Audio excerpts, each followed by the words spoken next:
السلام عليكم ورحمة الله وبركاته. أعوذ بالله من الشيطان الرجيم. بسم الله الرحمن الرحيم. الحمد لله رب العالمين، نحمده ونستعينه ونؤمن به ونتوكل عليه ونعوذ بالله من شرور أنفسنا ومن سيئات أعمالنا. من يهده الله فلا مضل له ومن يضلله فلا هادي له.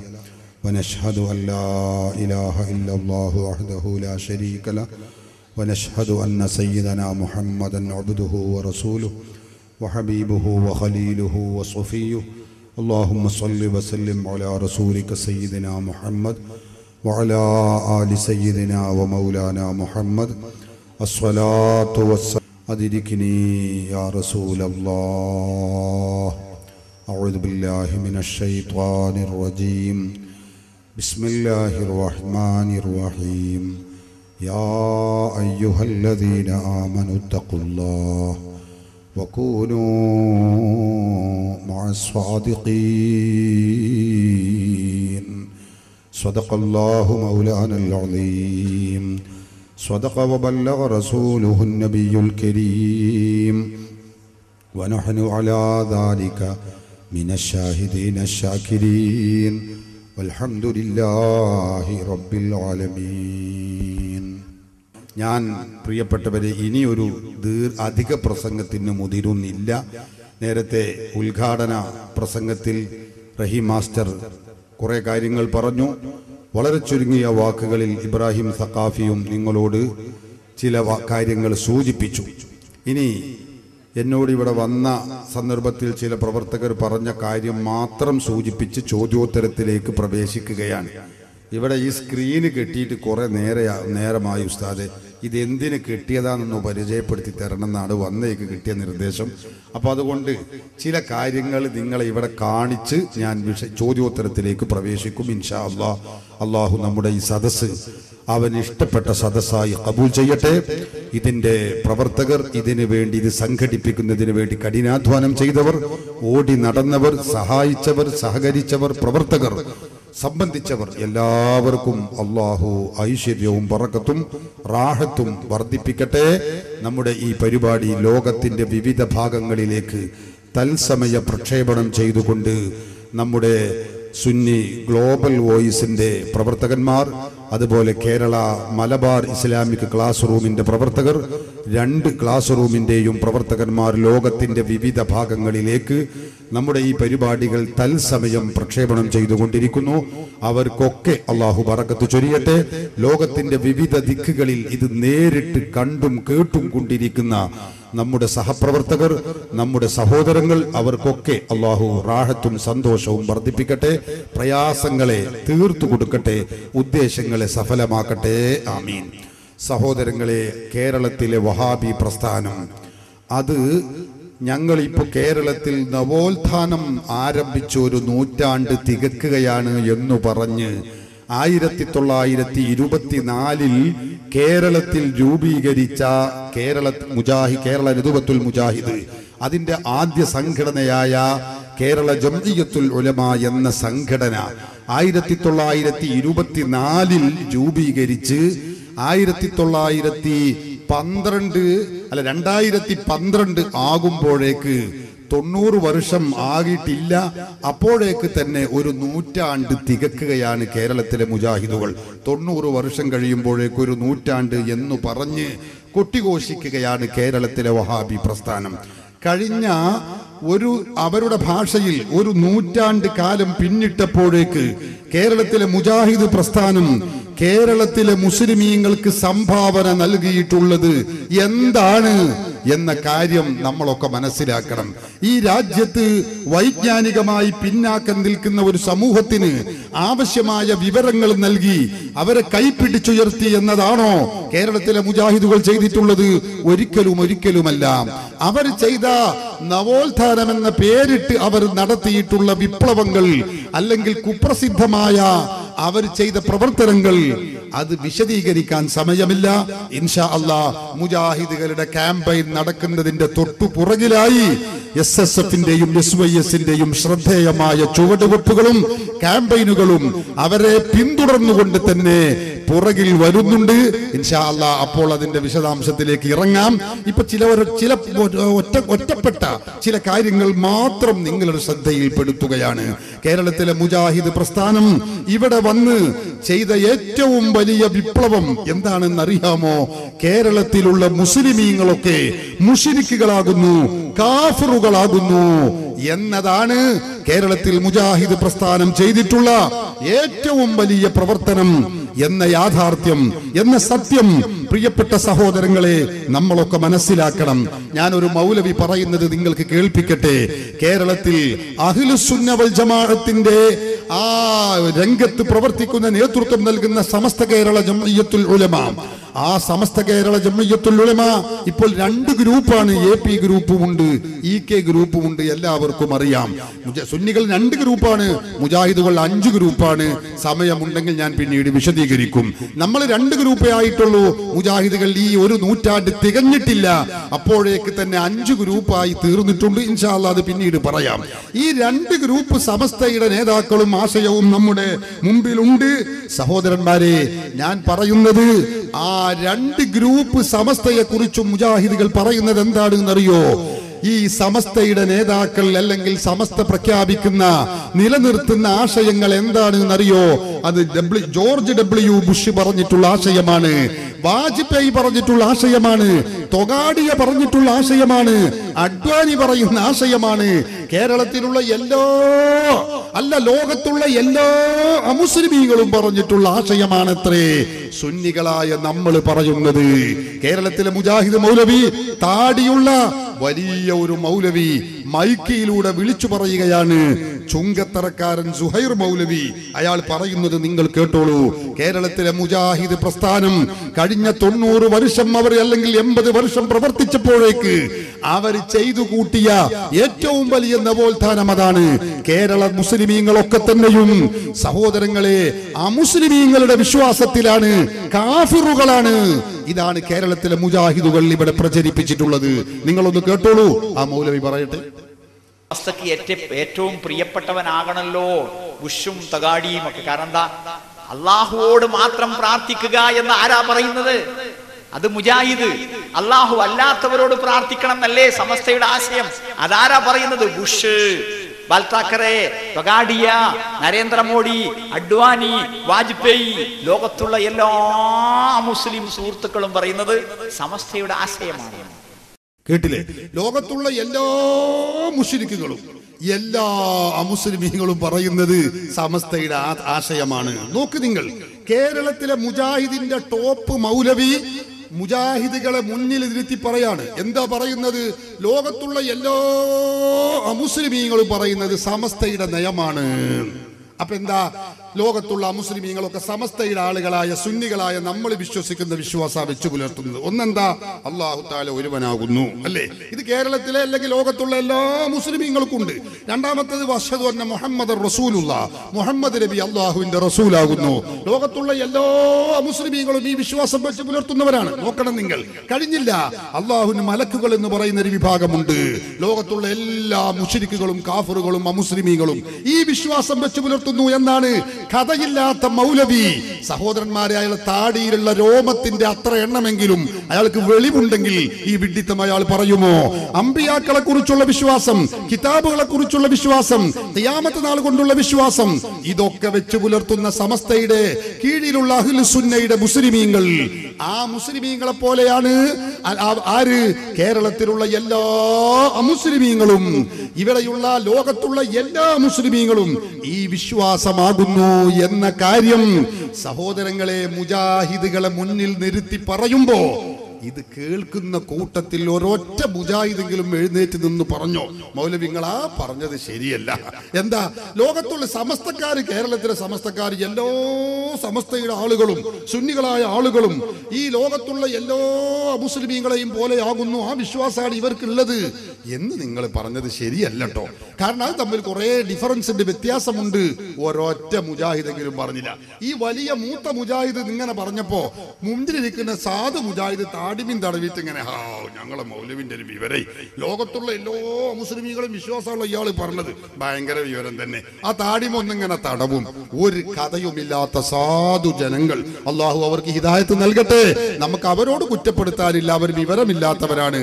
നമ്മുടെ നാട്ടിൻപുറങ്ങളിലെ മുജാഹിദുകൾ എന്നൊക്കെ പറഞ്ഞാൽ നിങ്ങൾക്കറിയില്ലേ, നമ്മളെ ഇന്നലെ നമ്മളെ കൂടെ സ്കൂളിലും മദ്രസയിലും പഠിച്ചിരുന്ന ആളുകൾ ഒരു കാലത്ത് സുപ്രഭാതത്തിൽ നേരം പെടുത്ത് വെച്ച് നോക്കുമ്പോൾ അവർക്ക് താടിയും തൊപ്പറയൊക്കെ പാടാം, ഭയങ്കര സംഗതി. ഞാൻ ഖുർആനും സുന്നത്തുമായിട്ട് വരികയാണ് എന്ന് പറഞ്ഞാൽ അതെങ്ങനെ നമ്മളെ മുമ്പിൽ വിലപ്പോവോ? സഹോദരന്മാരെ, അവർ സാധുക്കളാണ്. ഞാൻ അവരെ കുറ്റപ്പെടുത്തുകയല്ല. കഥയില്ലാത്തത് കൊണ്ടാണ്, വിവരമില്ലാത്തത് കൊണ്ടാണ് ഞാൻ പറയുന്നത്.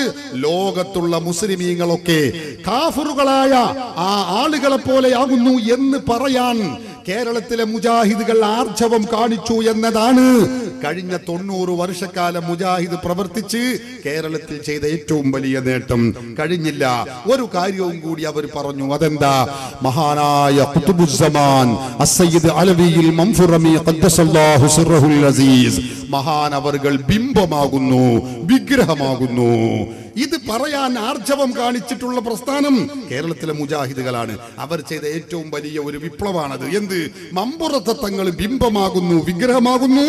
അവിടെ സിയാറത്തിന് പോകുന്ന സുന്നികൾ അവർ വിഗ്രഹ ആരാധകരാകുന്നു, ബിംബാരാധകരാകുന്നു. കേരളത്തിലെ മുജാഹിദ് പറഞ്ഞിട്ടുള്ള, അവരിവിടെ കാണിച്ചിട്ടുള്ള, നടത്തിയിട്ടുള്ള നവോത്ഥാനമാണ്. വിശദീകരിക്കാൻ സമയമില്ലാത്തത് കൊണ്ടാണ്. ഒരു മൗലവി പറയുന്നത് കേട്ടോളൂ, നിങ്ങൾ വെച്ചുകൊടുക്ക്. മമ്പുറത്തെ തങ്ങളെ കുറിച്ച് പറയുന്നത് നിങ്ങൾ ആ മൗലവിയുടെ വാക്കുകളിൽ നിന്ന് തന്നെ കേട്ടോളൂ. അയാൾ പറയട്ടെ. അപ്പൊ ഇവിടുത്തെ സുന്നികൾ ചെയ്യുന്നത് ഖബറാരാധനയല്ല, സാക്ഷാൽ വിഗ്രഹ ആരാധനയാണ്. മമ്പുറം തങ്ങൾ ഒരു വിഗ്രഹമാണ്, മമ്പുറം തങ്ങൾ ഒരു വിഗ്രഹമാണ്. അദ്ദേഹത്തെയാണ് ആരാധിക്കുന്നത്. കേട്ടില്ല നിങ്ങൾ? മമ്പുറത്തെ തങ്ങൾ ഒരു വിഗ്രഹമാണ്, അവരെയാണ് ആരാധിക്കുന്നത്. സുന്നികൾ സാക്ഷാൽ വിഗ്രഹ ആരാധകരാകുന്നു. കേരളത്തിലെ മുജാഹിദുകൾ പഠിപ്പിച്ചുകൊണ്ടിരിക്കുന്ന ആദർശമാണ്. ഇതാണ് അവർ ചെയ്ത കഴിഞ്ഞ 90 വർഷക്കാലം ചെയ്ത നവോത്ഥാനം എന്ന് പറയുന്നത്. ഇതാണ്. കഴിഞ്ഞില്ല സഹോദരന്മാരെ. മുജാഹിദുകൾ ഒരു പടി കൂടി മുന്നിൽ നിന്നുകൊണ്ട് പറയുന്നത് എന്താണെന്നറിയോ? കേരളത്തിലെ സുന്നികളും ക്രിസ്ത്യാനികളും ഒരുപോലെയാകുന്നു. സുന്നികളും ക്രിസ്ത്യാനികളും ഒരുപോലെയാകുന്നു. അവർ ചെയ്ത നവോത്ഥാനം അത്. ക്രിസ്ത്യാനികളായ ആളുകളെ പോലെയാണ് കേരളത്തിലെ സുന്നികൾ എന്ന് മുജാഹിദ് മൗലവി പറയുന്നു. എന്ന് കേട്ടോളൂ, അന്ന് വെച്ചുകൊടുത്ത. ക്രിസ്ത്യാനികളും സുന്നികളും ഇസ്ലാമിന് കണക്കാ രണ്ടു വന്നു. ക്രിസ്ത്യാനികളും സുന്നികളും ഇസ്ലാമിന് കണക്കാ രണ്ടു വന്നു. കണ്ടോ?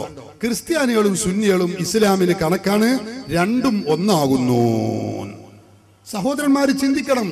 ക്രിസ്ത്യാനികളെ പോലെയാണ് സുന്നികൾ എന്ന് കേരളത്തിലെ മുജാഹിദുകൾ. നിങ്ങൾ നോക്കണം, അവർ ചെയ്ത ഏറ്റവും വലിയ പ്രവർത്തനാണിത്.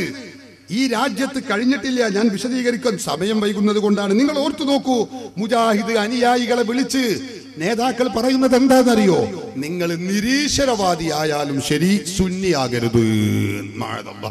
നിരീശ്വരവാദി എന്ന് പറഞ്ഞ എന്താ? അള്ളാഹു ഇല്ല, ഈശ്വരൻ ഇല്ല എന്ന് പറയുന്ന പ്രസ്ഥാനം. അതിന് നിങ്ങൾ പെട്ടോളൂ, എന്നാലും ശരി, സുന്നിയാകാൻ പാടില്ല. മുജാഹിദ് നേതാവ് പറയുന്നത് കേട്ടോളൂ നിങ്ങൾ. അയാൾ അനുയായികളെ വിളിച്ചു പറയുന്നു. വെച്ചുകൊടുത്ത. അള്ളാഹുൽ ഭൂമിയിൽ ചെയ്യുന്ന ഏറ്റവും വലിയ കരുണ സുന്നിയാകാതിരിക്കുക എന്നുള്ളതാണ്. ഒരു മനുഷ്യനോട് അല്ലാഹു കാണിക്കുന്ന ഏറ്റവും വലിയ കാരുണ്യം APK സുന്നിയാകാതിരിക്കുക എന്നുള്ളതാണ്. APK സുന്നി, രണ്ട് സുന്നി ആയാലും കണക്കാണ്. അതിന്റെ പേരിൽ ഇനി മാറിക്കണ്ട, അതിന്റെ അടുത്തേക്ക് നിന്നോളി. ആരും അതിന്റെ പേരിൽ കുറ്റിപ്പൊന്തയിൽ നിൽക്കണ്ട. അതിന്റെ അടുത്തേക്ക് നിന്നിട്ട് നിങ്ങളും മുശ്രിക്കാന്നാ പറയുന്നത്. അപ്പൊ അതിന്റെ പേരിലൊന്നും നമ്മൾ മാറണ്ട. AP ഗ്രൂപ്പ് മുശ്രിക്കാണ്, EK ഗ്രൂപ്പ് മുശ്രിക്ക് തന്നെയാണ്. മുജാഹിദിന് രണ്ട് ഗ്രൂപ്പും കണക്കാണ്. വെറുതെ പിന്നെ നമ്മൾ മാറി നിൽക്കേണ്ട ഒരു കാര്യമില്ല. ഞങ്ങളുടെ അടുത്തേക്ക് സ്ഥലം നിന്ന് നിർത്തണേ, ഓൾക്ക് കൂടി അടുത്തേക്ക് എല്ലാവർക്കും സൗകര്യം ചെയ്തു കൊടുക്കണം. പറയട്ടെ. അങ്ങനെ ഒരാളാകുന്നില്ലെങ്കിൽ ഒന്ന് നിരീശ്വരവാദിയായാൽ പോലും സാധ്യത ഉണ്ട്. കാരണം പിന്നെ തൗഹീദ് സ്വീകരിച്ചോ വേറോട്ട് പോകില്ല. പക്ഷെ സുന്നിയാകാതിരിക്കുക. കാരണം നിരീശ്വരവാദിയായ കാഫറിന്റെ ശിക്ഷയുള്ളൂ, മുശ്രിക്കിന്റെ ശിക്ഷയല്ല. മുശ്രിക്കിന്റെയും കാഫറിന്റെയും കൂടെ ശിക്ഷ ഒരേ സമയം അനുഭവിക്കുക സുന്നിയായാൽ. സുന്നിയായാൽ രണ്ട് ശിക്ഷയാണ്. ഒന്ന് കാഫിറിന്റെ ശിക്ഷ, മറ്റൊന്ന് മുശ്രിക്കിന്റെ ശിക്ഷ. സുന്നിയായാൽ രണ്ട് ശിക്ഷ, നിരീശ്വരവാദിയായ ഒരു ശിക്ഷയുള്ളൂ. അതുകൊണ്ട് നിരീശ്വരവാദിയായാലും ശരി, നിങ്ങൾ സുന്നിയാകരുതേ. മുജാഹിദ് പഠിപ്പിക്കുന്ന തൗഹീദാണിത്. ഇതാണ് ഇവർ പറയുന്ന തൗഹീദ്. ഇത് ഇസ്ലാമാണോ? ഇവിടെ ചിന്തിക്കുന്ന ആളുകളില്ലേ സഹോദരന്മാരെ? വിശദീകരിക്കാൻ സമയമില്ല. നിങ്ങൾ ഓർത്തു നോക്കൂ, ഇങ്ങനെ മുസ്ലിമീങ്ങളെ മുഴുവനും മുശ്രിക്കാക്കുക, കാഫിറാക്കുക എന്നതാണ് കേരളത്തിലെ മുജാഹിദുകൾ ചെയ്തിട്ടുള്ള ഏറ്റവും വലിയ നവോത്ഥാനം. മാത്രമല്ല മുസ്ലിമീങ്ങളെല്ലാം കൂടി മുശ്രിക്കും കാഫിറുമാക്കുമ്പോ സ്വാഭാവികമായ ഒരു പ്രശ്നം വരും. എന്താ? വിശാലമായ സ്വർഗത്തിൽ ആളില്ലാത്തൊരു പ്രശ്നം വരും. അപ്പൊ മുജാഹിദുകൾ എന്തു ചെയ്യും? അതിന് കാഫിറുകളായ ആളുകളൊക്കെ മുസ്ലിമായി പ്രഖ്യാപിക്കും. അതല്ലേ രസം? കേട്ടോളൂ, അബൂജഹലിനെ കുറിച്ച്, അബൂലഹബിനെ കുറിച്ച് മുജാഹിദ് പറയുന്നത് എന്താ? അൽ ഹാജ് അബൂജഹൽ എന്ന. അൽ ഹാജ് അബൂജഹൽ, അൽ ഹാജ് വലീദ് ഇബ്നു മുഗീറ. അപ്പൊ മക്കയിലെ മുശ്രിക്കുകളായ ലീഡർമാരെ മുഴുവനും ആജിയാക്കി പ്രഖ്യാപിക്കും. ഒന്ന് വെച്ചു കൊടുത്താൽ നിങ്ങൾ കേൾക്കണം എന്താ ഇവർ പഠിപ്പിക്കുന്ന തൗഹീദ്. അൽ ഹാജി അബൂജഹൽ, അൽ ഹാജി അബൂലഹബ്, അൽ ഹാജി വലീദ് ഇബ്നു മുഗീറ, അൽ ഹാജി അബൂജഹൽ, അൽ ഹാജി അബൂലഹബ്, അൽ ഹാജി വലീദ് ഇബ്നു മുഗീറ. മക്കയിലെ മുശ്രിക്കുകളെ ലീഡർമാരായി ഇവരൊക്കെ. ആര്? അബൂജഹലും അബൂലഹബും. ഇവരൊക്കെ ഹാജിമാരാകുന്നു. അൽ ഹാജ് അബൂജഹൽ. എങ്ങനെയുണ്ട്? മുജാഹിദിലെ ഹാജിമാരെ മാതിരിക്കാരം. അല്ലാതെ എങ്ങനെ? നിങ്ങൾ ചിന്തിച്ചു നോക്കണം സഹോദരന്മാരെ. മുജാഹിദ് പ്രസ്ഥാനം പഠിപ്പിക്കുന്ന രൂപമാണ്. എന്തിന് മക്കയിലേക്ക് പോകണം? കേരളത്തെ കുറിച്ച് നിങ്ങൾ വിലയിരുത്തിക്കോളൂ. കേരളത്തെ കുറിച്ച് മുജാഹിദുകൾ പറയുന്നത് എന്താ? കേരളത്തിലെ അമുസ്ലിമീങ്ങളായ ബാലനും രാമനും ഒക്കെ മുസ്ലിമാകുന്നു. നിങ്ങൾ കേട്ടിട്ടുണ്ടോ ഈ പുതിയ തൗഹീദ്? നമ്മുടെ നാട്ടിലെ അമുസ്ലിമീങ്ങൾ അവർക്കറിയാം. ഈ നാട്ടിലെ ബാലനും രാമനുമായ അമുസ്ലിം സഹോദരന്മാർ അവർക്കറിയാം അവർ അമുസ്ലിങ്ങളാണെന്ന്. നമുക്കും അറിയാം. എന്നാ മുജാഹിദ് പറയുന്നത് എന്താ? അവരൊക്കെ മുസ്ലിങ്ങളാകുന്നു. കേട്ടോളൂ, മുജാഹിദ് ബാലുശ്ശേരി പറയുന്നത്. ഇവിടെ വന്ന മൗലവിയുടെ തൗഹീദ് വിവരമാണ് നിങ്ങൾ കേൾക്കേണ്ടത്. ഒന്ന് വെച്ചുകൊടുത്ത എന്ന ഖുർആനിലെ 109-ാമത്തെ അധ്യായത്തെ കുറിച്ച് ആലോചിച്ചിട്ടുണ്ടോ? കാഫിർ എന്ന് പറഞ്ഞ ആരാ? നമ്മൾ സാധാരണ മനസ്സിലാക്കുന്നത് മീമോ കാഫോ എന്ന് ചോദിക്കും. നമ്മൾ മീമോ കാഫോ. സത്യത്തിൽ ചോദിക്കുന്നവനായിരിക്കും കാഫ്, മറ്റോ മീമോ ആയിരിക്കും. ഇവിടെ ഹൈന്ദവ സഹോദരങ്ങളെ ക്രിസ്ത്യാനികളൊക്കെയാണ് നമ്മൾ എന്താ പറയാ? കാഫ്, നമ്മൾ മീമ്. അങ്ങ് കേൾക്കണോ? ആരാ യഥാർത്ഥത്തിൽ മീമ്? കാഫ്. നമ്മളാണ് കാഫ്, അവരോ മീമ്. നമ്മളാണ് കാഫ്, അവരോ മീമ്. അതെന്താ അങ്ങനെ? ഇവിടെ കാഫിർ എന്നൊരാളെ പറയപ്പോഴറിയങ്ങള് അയാൾക്ക് സത്യപ്രബോധനം എത്തിയിട്ട് ആ പ്രബോധനത്തെ അയാൾ നിഷേധിക്കണം. അപ്പൊ അയാൾ കാഫിറാവുള്ളൂ. ഇവിടുത്തെ ബാലേട്ടനോ രാമേട്ടനോ കാഫിറാവില്ല എന്ന്. ഇവിടുത്തെ ബാലേട്ടനോ രാമേട്ടനോ കാഫിറാവില്ല എന്ന്. അതെന്തുകൊണ്ട്? ഒരു പുതിയ വിവരമായിട്ട് നിങ്ങൾ മനസ്സിലാക്കണ്ട, അബദ്ധമായിട്ട് നിങ്ങൾ മനസ്സിലാക്കണ്ട, യാഥാർത്ഥ്യമാണ്. ആരെ കാഫിറാവുള്ളൂ എന്നറിയോ? സത്യദീൻ പ്രവാചകന്മാരെത്തിച്ചു കൊടുത്ത് അവരുടെ കാതുകളിൽ തൗഹീദ് എത്തിച്ചതിന് ശേഷം അവർ അതിനെ നിഷേധിക്കുമ്പോഴാണ് ഒരാൾ കാഫിറായി തീരുക. മനസ്സിലായോ? അല്ലല്ലാതെ ആരാധനക്കറിയില്ല എന്ന് ഖുർആനിന്റെ ആയത്ത് കൊണ്ട് ഓതി തെളിയിക്കുക. ഉസ്താദ് വരെ അല്ലല്ലാത്തവരെ ആരാധിക്കുക. നാം മനസ്സിലാക്കണം, ഇതാണ് കാഫ്. ഏത്? ഇതാണ് കാഫ്. ഈ താടിയും തലപ്പാവുള്ള ആളാണ് കാഫ്. ഇതാണ് കാഫ്. ഈ താടിയും തലപ്പാവുള്ള ആളാണ് കാഫ്. ഇതാണ് കാഫ്. ഈ താടിയും തലപ്പാവുള്ള ആളാണ് കാഫ്. താടിയും തലപ്പാവുള്ള ആള് കാഫിർ. പിന്നെ ആരാ മുസ്ലിം? രാമനും ബാലനും മുസ്ലിമുമാകുന്നു. അപ്പൊ മുജാഹിദിന്റെ പ്രവർത്തനത്തിന്റെ നേട്ടാണ്. 90 വർഷം ഇവർ പ്രവർത്തിച്ച് നേടിയെടുത്ത നവോത്ഥാനാണിത്. എന്ത്? നമ്മുടെ നാട്ടിലെ ബാലനും രാമനും ഒക്കെ മുസ്ലിമാണ്. താടിയും തലപ്പാവുള്ള ഉസ്താദുമാരും പണ്ഡിതന്മാരും ഒക്കെ കാഫിറുമാകുന്നു. എങ്ങനെയുണ്ട്? നിങ്ങൾ ചിന്തിക്കണം. ഇവർ പഠിപ്പിക്കുന്ന തൗഹീദാണിത്. ഇത് ഒരു സ്ഥലത്തുനിന്നല്ല, മറ്റൊരു സ്ഥലത്തുനിന്ന് ഇയാൾ പറയുന്നത് എന്താ? യഥാർത്ഥ മുസ്ലിം ബാലേട്ടനാകുന്നു. മുജാഹിദും കൂടി യഥാർത്ഥ മുസ്ലിം അല്ല. കേട്ടോളൂ ആള് പറയുന്നത്. യഥാർത്ഥത്തിൽ ദൈവമേ രക്ഷിക്കണേ എന്ന് പറഞ്ഞ ബാലേട്ടനാണ് യഥാർത്ഥ മുസ്ലിം. മൊയ്തീൻ ശൈഖേ രക്ഷിക്കണേ എന്ന് പറഞ്ഞവനാണ് കാഫിർ. ദൈവമേ രക്ഷിക്കണേ എന്ന് പറഞ്ഞ ബാലേട്ടനാണ് യഥാർത്ഥ മുസ്ലിം. മൊയ്തീൻ ശൈഖേ രക്ഷിക്കണേ എന്ന് പറഞ്ഞവനാണ് കാഫിർ. ദൈവമേ രക്ഷിക്കണേ എന്നൊരു ബാലേട്ടൻ പറഞ്ഞാൽ അയാൾ യഥാർത്ഥ മുസ്ലിമായി. എങ്ങനെയുണ്ട് മുജാഹിദിന്റെ തൗഹീദ്? മുഹയ്യദ്ദീൻ ശൈഖേ രക്ഷിക്കണേ എന്നൊരു സുന്നി പറഞ്ഞ മുസ്ലിം പറഞ്ഞ അയാൾ കാഫിറുമാകുന്നു. അപ്പൊ യഥാർത്ഥ മുസ്ലിമാരാ? ഒരു ബാലേട്ടൻ ദൈവമേ രക്ഷിക്കണേ. നല്ല മഴക്കാലം വരാൻ പോവാണ്. ശക്തമായൊരു ഇടികെട്ടി പൊട്ടി, ഒരു മിന്നൽ പിണർ. അയാൾ അറിയാതെ ഹിന്ദു സഹോദരൻ പറഞ്ഞു, ബാലേട്ടൻ പറഞ്ഞു ദൈവമേ രക്ഷിക്കണേ. അതോടുകൂടി അയാൾ യഥാർത്ഥ മുസ്ലിമായി. ഏതാത് തൗഹീദ്? ഏത് ഖുർആനിലാ അത് പറഞ്ഞത്? ഏത് സുന്നത്തിലാ ഈ പറഞ്ഞത്? താടിയുടെ നീളം 1.5 മീറ്റർ ആയിട്ട് കാര്യമുണ്ടോ? കഥയില്ലാതല്ലേ മുജാഹിദ് പറഞ്ഞുകൊണ്ടിരിക്കുന്നത്? കഴിഞ്ഞ 90 വർഷക്കാലം മുജാഹിദ് ചെയ്ത നവോത്ഥാനത്തിന്റെ രൂപമാണിത്. സഹോദരന്മാരെ, ഇത് ഞങ്ങൾ കേരളത്തിലെ മുഴുവൻ ആളുകളെയും കേൾപ്പിച്ചപ്പോ ജനങ്ങൾക്ക് ഇത് ബോധിച്ചു. അങ്ങനെ ഒരു അത്ഭുതം ഉണ്ടായി. അതെന്താണെന്നറിയോ? ബാലുശ്ശേരി എന്നെ ആ സങ്കടം പറയുന്നത് കേൾപ്പിച്ചു തരാം. മൂപ്പര് നാട്ടിന്റെ അടുത്ത്, മൂപ്പര് താമസിക്കുന്നത് ഇപ്പൊ മലപ്പുറം ജില്ലയിലാണ്. ബാലുശ്ശേരി എന്ന് പറഞ്ഞാൽ കോഴിക്കോട് ജില്ലയിലാണ്. മുജാഹിദിന്റെ വലിയ നേതാക്കൾ കൂടിയിട്ട് അയാൾക്ക് ഒരു സ്വന്തം വീടും പറമ്പും വലിയൊരു വീടും കൂറ്റം വീടൊക്കെ ഉണ്ടാക്കി കൊടുത്തപ്പോൾ അതിൽ പാർപ്പിച്ചിരിക്കുകയാണ് ഇയാളെ. എന്നിട്ട് അയാളങ്ങനെ പല ഭാഗത്തും കയറൂരി ഇവിടെ, എന്നിട്ട് അവിടെ അങ്ങനെ പറയാം, കുറച്ച് അപ്പുറത്തു അങ്ങനെ പോയിക്കൊണ്ടിരിക്കുക. ഞങ്ങൾ മൂപ്പര് പിന്നാലെ ഇങ്ങനെ പോയിക്കൊണ്ടിരിക്കുന്നുണ്ട്. അത് വേറെ കാര്യം. ഞാൻ പറയുന്നത് അങ്ങനെ പ്രസംഗിക്കുകയാണ്. അയാൾ ഒരു ദിവസം അയാളുടെ വീട്ടിന്റെ അടുത്ത് ഇരുന്ന് 2-3 ആളുകൾ ഇങ്ങനെ വരുന്നുണ്ട്. കുട്ടികൾ, ചെറിയ കുട്ടികൾ, ദർസിൽ പഠിക്കുന്ന, അതുപോലെ പ്രായത്തിലുള്ള കുട്ടികൾ, അതുപോലെ ചെറിയ മക്കളാണ്. ആ കുട്ടികളെ കണ്ടപ്പോൾ മൂപ്പർക്ക് ഒരു കമ്പം. കുട്ടികളോട് പറഞ്ഞു അസ്സലാമു അലൈക്കും മോനെ എന്ന് പറഞ്ഞു. ചെറിയ കുട്ടികളാണ്, സ്കൂൾ പോകുന്ന കുട്ടികൾ. അപ്പൊ ആ കുട്ടികൾ ഇയാളെ നേർക്ക് കയർത്തുകൊണ്ട് പറഞ്ഞു, ഇങ്ങനെ സലാം പറഞ്ഞു. ആർക്ക് വേണം എന്റെ സലാം? ബാലനോട് സലാം പറഞ്ഞോ, രാമനോട് സലാം പറഞ്ഞോ, ഞങ്ങൾക്ക് എന്റെ സലാം വേണ്ട എന്ന് കുട്ടികൾ ഇയാളുടെ മുഖത്ത് നോക്കി ആർജവത്വത്തോടെ പറഞ്ഞപ്പോ ഇയാൾ സ്തംഭിച്ചു പോയി. ഇയാൾ പറഞ്ഞു, നിങ്ങളെ സംസ്കാരം ഇതാണോ, നിങ്ങളെ സ്വഭാവം ഇതാണോ എന്ന് പറഞ്ഞിട്ട് പിന്നെ മൂപ്പര് ഭയങ്കര ഫയറിങ്ങാ. അത് ഞങ്ങളെ കേൾപ്പിച്ചാൽ പള്ളി ദറസിൽ ദീനു പഠിക്കുന്ന നിങ്ങളുടെ സ്ഥിതി ഇതാണെങ്കിൽ നിങ്ങൾ വളർത്തുന്ന ഈ ഒരു സമൂഹത്തിന്റെ അവസ്ഥാവിശേഷം എന്താണ്? നിങ്ങൾ ഒന്ന് ആലോചിച്ച് നോക്കി. നിങ്ങളെ കണ്ടിട്ട് ഞാൻ ദയവ് ചെയ്ത് ഇവിടുത്തെ സുന്നി സമൂഹത്തോട്, നിങ്ങൾ പള്ളി ദറസിൽ കുട്ടികളെ കൊണ്ടാക്കരുത്. നിങ്ങൾ ഇത്തരം ആളുകൾ പഠിപ്പിക്കുന്നിടത്ത് നിങ്ങളുടെ മക്കളെ കൊണ്ടുപോകല്ലേ. പള്ളി ദർശിൽ കൊണ്ടാക്കുന്നതിൽ മൂപ്പർക്കുള്ള അമർഷാണിത്. പള്ളി ദർശിൽ കൂടെ കുട്ടികൾ ദീന് പഠിക്കും, ഇവരുടെ ആശയം ശരിയല്ല എന്ന് പറയും. അപ്പൊ അതിനുള്ള അമർഷം കൂടെ മൂപ്പർ സ്നേഹത്തോടെ പറയാണ്, നിങ്ങളെ മക്കളെ ഒന്നും നിങ്ങൾ പള്ളി ദർശിൽ കൊണ്ടാക്കരുത്. നോക്കിങ്ങൾ എന്താ ഉപദേശം. എന്നിട്ട് പറയട്ടെ മൂപ്പര സങ്കടകരമായ വിവരം. കാരണം ഞങ്ങൾക്കറിയോ, കഴിഞ്ഞ 5 ദിവസങ്ങൾക്കും ഉണ്ടായ ഒരു സംഭവം. 5 പിഞ്ചു പൈതങ്ങൾ സ്ഥിരമായി അവിടെ ചേലൂർ പ്രദേശത്ത് നിന്ന് സ്കൂൾ വിട്ട് ഇങ്ങനെ വരും.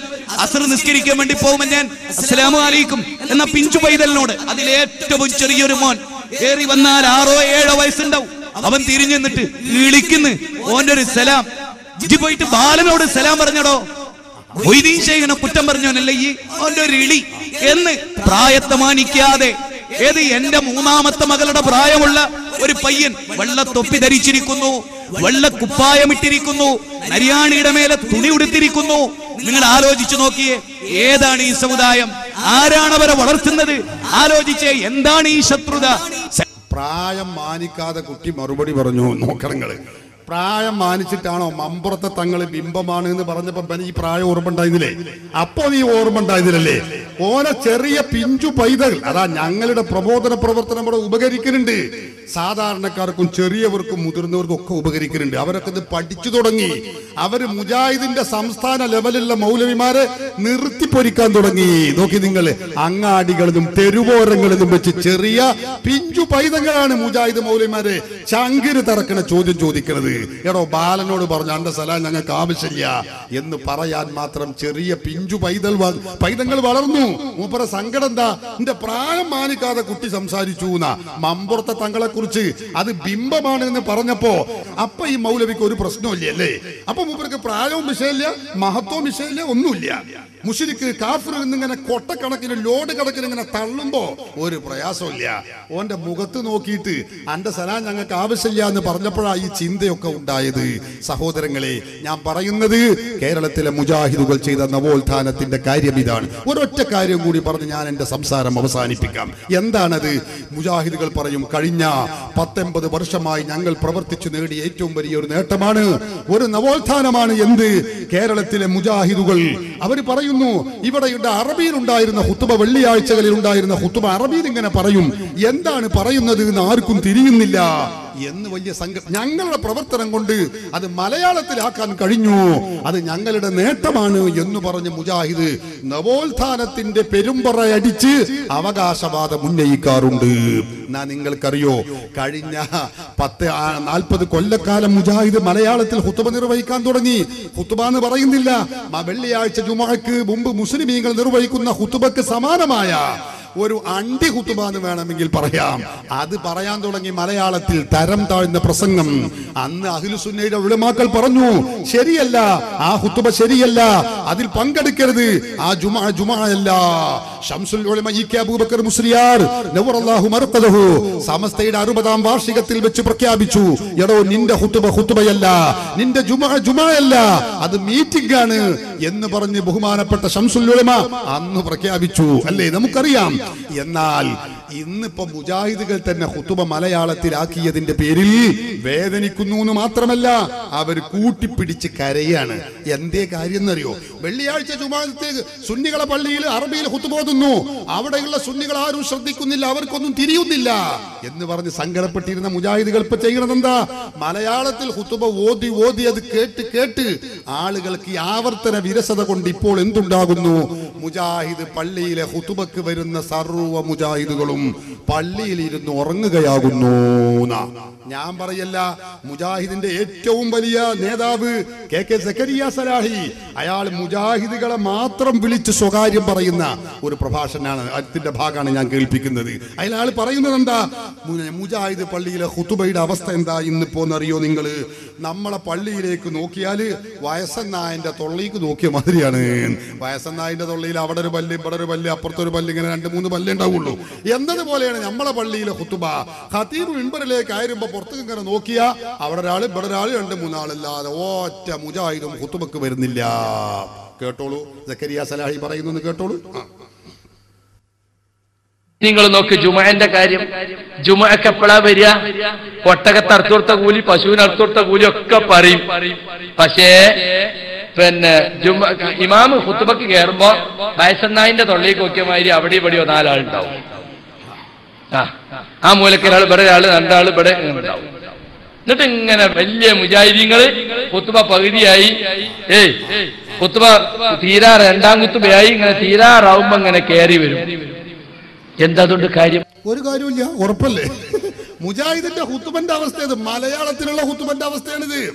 ഇനി ഈ വേസന്നായിന്റെ തൊള്ളിയിൽ വേണ്ട 4 ആളാ വരുന്നത്. വന്നോലെ സ്ഥിതി എന്താ? സുബ്ഹാനല്ലാഹ്, അത് ഇയാള് സങ്കടപ്പെടുകയാണ്. ഇനി വന്നോലൻ എന്താ കാണിക്കുന്നത്? അവിടെ വന്ന് ഉറങ്ങാത്രേ. സാധാ ഉറക്കൊന്നല്ല, ഉറക്കം വലിച്ചുറങ്ങാണ്. ഈ ഉറക്കത്തിൽ നിന്ന് പോലെ കഴിച്ചിലാക്കണമെങ്കിൽ മുജാഹിദിനെ ഹൗള് കൊണ്ടുവരേണ്ടിയിരുന്നു. ഇയാള് പറയാ മുജാഹിദിന്റെ നവോത്ഥാനാണിത്. കഴിഞ്ഞ 90-80 ഇല്ല, 80 ഇല്ല, ഖുതുബ മലയാളത്തിലാക്കാൻ തുടങ്ങിയിട്ട് അധിക കാലമായിട്ടില്ല. മുജാഹിദ് ഇങ്ങനെ കാലത്തിനനുസരിച്ച് ദീനിനെ അങ്ങനെ മാറ്റിമറിച്ചു കൊണ്ടിരിക്കുന്ന നവോത്ഥാനം, അതിന്റെ ശേഷം ഉണ്ടായ വിപ്ലവാണിത്. കേട്ടോളൂ, മുജാഹിദ് മൗലവി എന്നെ പറയട്ടെ, വെച്ചുകൊടുക്കേ. വന്നാൽ തന്നെ എന്താ സ്ഥിതി? ഇരുന്ന് ഉറങ്ങാനായിട്ട് നീയത്താക്കി വരില്ല, ഇങ്ങനെ ഇട്ടിരിക്കും. അതങ്ങനെ പറയാൻ പാടില്ല. പറഞ്ഞ ഓ ഞാൻ ഇവിടുത്തെ വലിയ ആളല്ലേ, മൗലവി കുത്തുബിയിൽ ഉണർത്തി, ഭയങ്കര മനസ്സിലായിരിക്കും. എന്റെ മുമ്പിൽ ഉറങ്ങി ഏത് മൗലവിയാലും വേണ്ട, ആചാരായാലും വേണ്ട, ഞാൻ ഉണർത്തും. അതാ അപ്പൊ ഇയാള് ഖുതുബ ഓതുന്ന നേരത്ത് ആരെങ്കിലും ഉറങ്ങാണെങ്കിൽ മൂപ്പര് വന്ന് ഉണർത്തുന്നു. അപ്പൊ എന്താ ഇത് ഖുതുബ അല്ലേ ഇത് പരിപാടി? എന്താ ഫുട്ബോളാ? അവിടുന്ന് വന്ന് ഇവിടെ ഉണർത്തുന്ന പറഞ്ഞാൽ എന്താ ഈ കാണുന്നത്? എന്താ ഈ കേൾക്കണ്? എന്റെ മുമ്പിൽ ഉറങ്ങിയാലൊക്കെ ഞാൻ ഉണർത്തുന്ന മൂപ്പര് പറഞ്ഞത് കഴിഞ്ഞിട്ടില്ല. ബാക്കി പറയട്ടെ. ഖുതുബനെ അവഹേളിക്കലല്ലേ അത്? മിമ്പർമ കയറിയവൻ ആരാകട്ടെ ജുമഅക്ക് നേരത്തെ വരൂല്ല, വന്നാ ഉറങ്ങും ചെയ്യാ. എന്താ പിന്നെ അവസ്ഥ? നമ്മൾ ആളുകൾ വെള്ളിയാഴ്ച ഇരുന്ന് ഉറങ്ങണ ചിലപ്പോൾ എടുത്താൽ അവന്ന് കൊണ്ടുപോയിട്ടുണ്ട്, എന്നാലേ പിന്നെ മാറ്റുള്ളൂ. അപ്പൊ എന്തുറക്ക നിങ്ങൾ ചിന്തിച്ചു നോക്കി. ഒന്ന് കൊണ്ടുപോകണമെങ്കിലുള്ള ഉറക്കം എന്താ നിങ്ങൾ ചിന്തിച്ചു? നമ്മളെ പള്ളിയിലും ചിലപ്പോൾ ഇന്നലെ രാത്രിയൊക്കെ ഉറക്കൊഴിച്ചപ്പോ ആളുകൾ ഉണ്ടെങ്കിൽ ഖുതുബക്ക് നമ്മൾ ഇന്ന് വെള്ളിയാഴ്ച ഖുതുബക്ക് ഇരിക്കുന്ന നേരത്തെ ചിലപ്പോൾ അറിയാതെ കണ്ണൊക്കെ നീമ്പിപ്പോവും. അപ്പൊ ഒന്നും അറിയാതെ ഞെട്ടിച്ചാടും, പിന്നെ നമ്മൾ ശ്രദ്ധിക്കും. ഇത് ഇവരെ ഉറക്കം അങ്ങനെയല്ല. മുജാഹിദ് പള്ളിയിലേക്ക് ഉറങ്ങാനായിട്ട് വരോ പെരു ഉറക്കം, എന്നിട്ടോ അതിന് ഉണരണമെങ്കിൽ കൊണ്ടുപോയി ഹൗന്ന് കൊണ്ടുപോയിടേണ്ടി വരും. എന്തിനാ പോലത്താനാണ് ഇവര് ചെയ്തത്? മുജാഹിദ് കഴിഞ്ഞ 80 അല്ലെങ്കിൽ 40 കൊല്ലക്കാലം ഉണ്ടാക്കിയ നവോത്ഥാനത്തിന്റെ കോലാണിത്. മുജാഹിദ് പള്ളിയിൽ ഖുതുബക്ക് പോണതാരാന്നറിയോ? ഞാൻ പറഞ്ഞില്ല, സക്കരിയ എന്നെ പറയുന്നു. എൻട്രൻസ് തോറ്റ ആളാത്ര ഖുതുബക്ക് പോലെ. എൻട്രൻസ് MBBSന്റെ എൻട്രൻസ് അല്ല, SSLC കഴിഞ്ഞിട്ടുണ്ട്. പഴയ കാലത്തൊക്കെ അഫ്ളുൽ ഉലമന്റെ ഏറ്റവും താഴെ പടിയിലുള്ള ഒരു എൻട്രൻസ് ഉണ്ട്, അതായത് SSLCക്ക് സമാനമായിട്ടൊരു കോഴ്സാണ്. അതിലും തോറ്റ ആളാത്ര പോലെ ഖതീബായിട്ട് വരുന്നത്. എന്താപ്പത്? നമ്മളെ 7ാം ക്ലാസ് മദ്രസിന്റെ അത്രയും കൂടി ക്വാളിഫിക്കേഷൻ ഉണ്ടാവില്ല.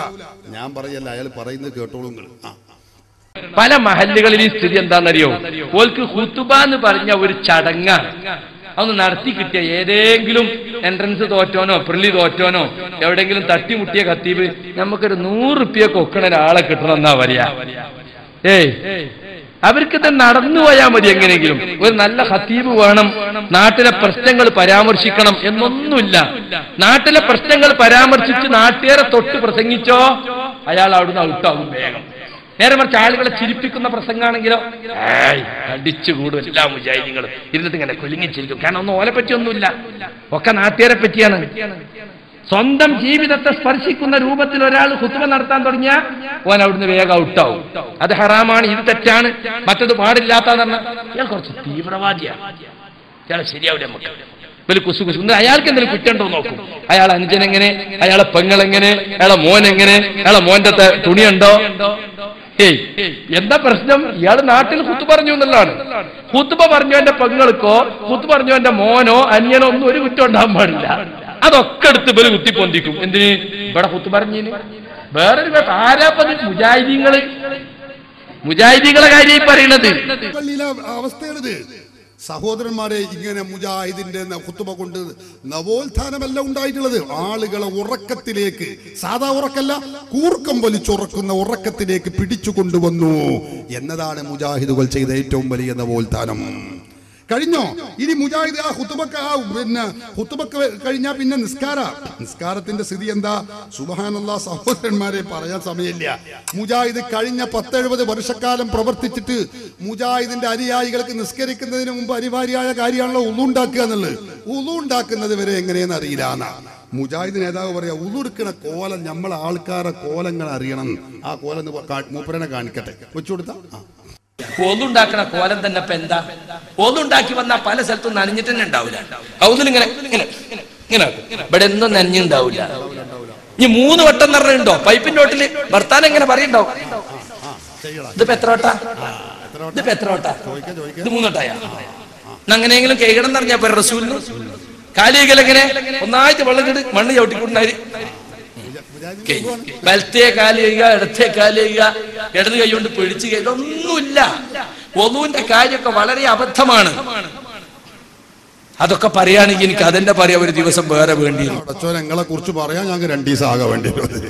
എന്താ പ്രകാരം ഖുർആന്റെ സുന്നത്തിന്റെ നടുക്കണ്ടങ്ങളായി രംഗത്ത് വന്ന നവോത്ഥാനത്തിന്റെ മൊത്തക്കുത്തക അവകാശപ്പെടുന്ന ആളുകൾക്ക് ഒരു ഉളു എടുക്കാൻ വരെ കഴിയില്ല. അപ്പൊ നേതാവ് പറയണത് ഇവർക്ക് വേറെ വല്ല പടി നോക്കിക്കൂടെ? ഒരു ഉളു എടുക്കാൻ വരെ അറിയില്ല. സഹോദരന്മാരെ, ഇനി നിങ്ങൾക്കറിയോ? അത് വിശദീകരിക്കാൻ സമയമില്ലാത്തത് കൊണ്ടാണ്. ഇനി നിങ്ങൾക്കറിയോ അവർ നിസ്കരിക്കാൻ നിൽക്കുമ്പോഴുള്ള അവസ്ഥ എന്താ? ഇയാൾ പറയുന്നു മുജാഹിദിന്റെ നിസ്കാരത്തിന്റെ അവസ്ഥ. ഇയാൾ പറയാ മൂത്രം കുടിച്ച മാതിരി മേലെ നോക്കിയിട്ടാണ് നിസ്കരിക്കാൻ നിൽക്കല്. എന്താ അവസ്ഥ ഉണ്ടാവും? ഞാൻ പറയല്ല, അയാൾ പറയുന്നു. വെച്ചു കൊടുത്താ 3. ഇനി നിസ്കരിക്കാനാണ് നിന്നാലോ 35 കൊല്ലായി ഞാൻ ഈ പള്ളി നിസ്കരിക്കുന്ന നിൽക്കാരം നോക്കണം. നിങ്ങള് ഇങ്ങനെയൊക്കെ ഏപ്പിട്ട് നോക്കിയിട്ട് മൂത്രം കുടിച്ചാൽ ഇങ്ങനെയൊക്കെ അങ്ങനെ നിസ്കരിക്കാൻ നിൽക്കണ്ടേ? അള്ളാഹുവിന്റെ റസൂല് തല കുനിച്ചിട്ടാ നിക്ക. ശരിക്ക് ലെവലായി നിന്നിട്ട് നട്ടല് നിവർത്തി നിന്നിട്ട് തല അല്പം കുനിച്ച് സുജൂദിന്റെ ഭാഗത്തേക്ക് നോക്കണം. കയ്യെട്ടിന്റെ കാര്യം അതെന്താ കൂടി പറയട്ടെ.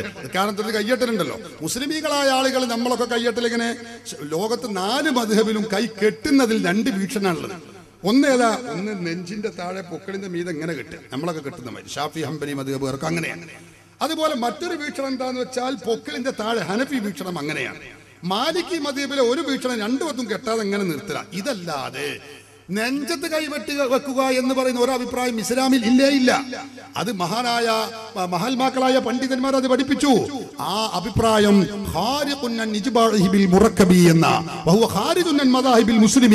മുസ്ലിമീങ്ങളുടെ എല്ലാ മദ്ഹബിൽ നിന്നും ഒറ്റപ്പെട്ടു പോയ അഭിപ്രായമാണ് നെഞ്ചത്ത് കൈവെട്ടി വെക്കുക എന്നുള്ളത്. അങ്ങനെ ഒരു മദ്ഹബിലുമില്ല, ഒരു ഇമാമും പറഞ്ഞിട്ടില്ല.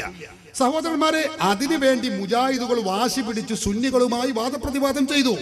എന്നിട്ട് ആ വാദപ്രതിവാദം തോറ്റു, അത് വേറെ കാര്യം. പക്ഷെ ആ വാദപ്രതിവാദം ചെയ്ത കൂട്ടരായ മുജാഹിദുകൾ ഇപ്പൊ അയാൾ പറയാണ് ഇന്നിപ്പോ നമ്മളെ അവസ്ഥ എന്താ? നെഞ്ചത്ത് കൈവെട്ടണം എന്ന് നമ്മളെ വെക്കണം എന്ന് ആൾക്കാരോട് പറഞ്ഞ് ഇപ്പൊ നമ്മളെ വലിയ മുജാഹിദുകളൊക്കെ ആകുന്ന എന്താ? കൈ കെട്ടു, അല്ലാഹു അക്ബർ കെട്ടു, അങ്ങനെ പോന്ന് ഇവിടെ സുന്നികളെ വാരി പൊക്കലിന്റെ അവിടെ എത്തിക്കണ്. നോക്കിങ്ങള്, നമ്മളെ പ്രഭാഷണം കൊണ്ട് കാര്യണ്ടേ?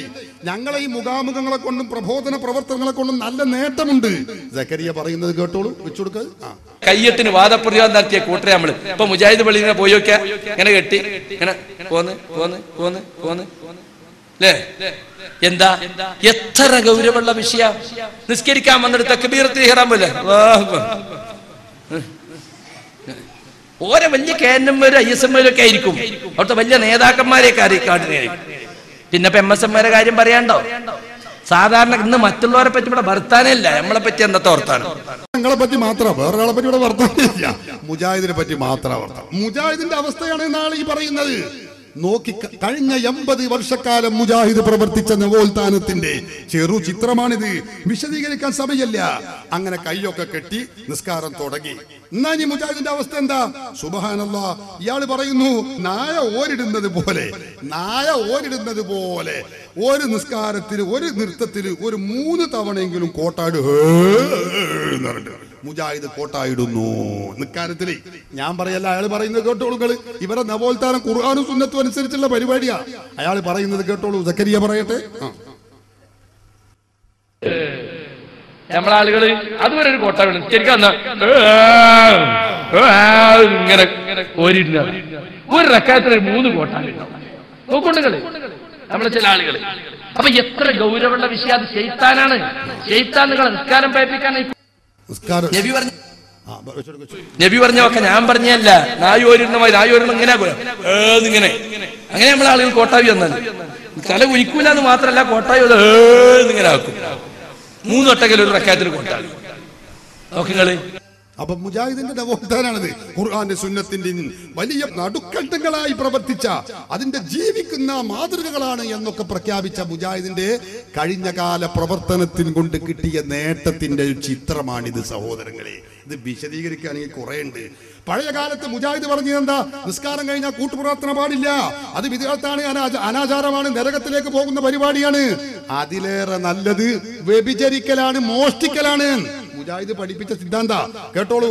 ഇവിടെ വന്ന മുജാഹിദ് ബാലുശ്ശേരി, മുജാഹിദ് പ്രസ്ഥാനത്തിൽ ഏറ്റവും വഷളായ വല്ല കാര്യങ്ങളും പറയേണ്ടതുണ്ടെങ്കിൽ അത് പറയാം മുജാഹിദ് പ്രസ്ഥാനം ബാലുശ്ശേരിനെ ഏൽപ്പിക്കുക. കാരണം മൂപ്പുറത്തുള്ളക്കൊരു ആന്തോല്യ അങ്ങോട്ട് പറഞ്ഞോളും.